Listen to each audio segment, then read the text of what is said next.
আপনি যে মুসলমান, রাসূলুল্লাহ সাল্লাল্লাহু আলাইহি সাল্লামের সুন্নাত ত্যাগ করলেন কেন? এটার একটা বাহ্যিক কারণ বলেন। দাড়ি কাটার উপরে একজন ভদ্রলোক একটি কারণ দর্শান। একটা লোক, একটা চ্যালেঞ্জ করলাম যে এর কোনো ন্যূনতম, রাসূলুল্লাহ সাল্লাল্লাহু আলাইহি সাল্লাম শতবার দাড়ি লম্বা করতে বলছে, দাড়ি লম্বা করতে বলছে, দাড়ি লম্বা করতে বলছে। এখন আপনি যে কাটলেন, আমি আপনার লোকের তর্ক করছি না, আপনারা লজ্জাও দিচ্ছি না, কিন্তু আপনার কাছে কোনো এটার উপরে দলিল ভিত্তিক যুক্তিসঙ্গত কোনো কারণ আছে কিনা সেটা পেশ করো। আপনি থাকলে এখন দাঁড়াইয়া বল, আমি শুনি যে এর কোনো ন্যূনতম কোনো উপকার পৃথিবীর কোনো চিকিৎসা বিজ্ঞান, কোনো দার্শনিক, কোনো পণ্ডিত, কোনো বুদ্ধিজীবী, কোনো গবেষণাগারে প্রমাণিত হয়েছে?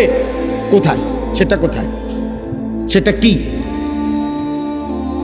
নাই, কোথাও কারো কাছে নাই, আমি শুনি নাই। এ পড়ে আমি বহুত লোকের জিজ্ঞাসি, বহুত জেনারেল শিক্ষিত, একেবারে উচ্চ শিক্ষিত লোক আলহামদুলিল্লাহ আমাদের সাথে সম্পৃক্ততা আছে, মহব্বত করে।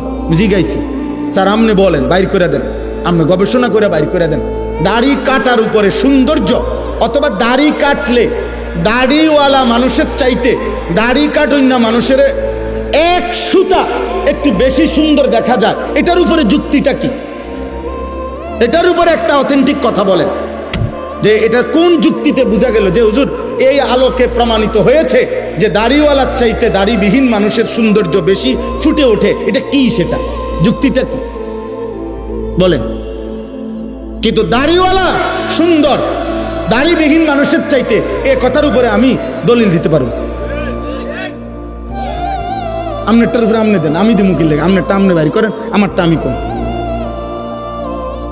এই পৃথিবীতে 1450 বছরে লক্ষ লক্ষবার প্রমাণিত হয়েছে রাসূলুল্লাহ সাল্লাল্লাহু আলাইহি সাল্লাম, ওনার সাহাবায়ে কেরাম 1 লক্ষের চাইতে বেশি সাহাবী রাতে, দিনে, সকালে, দুপুরে, দিবানিশি নবীজিকে দেখছেন হাজার হাজার বার, লক্ষবার।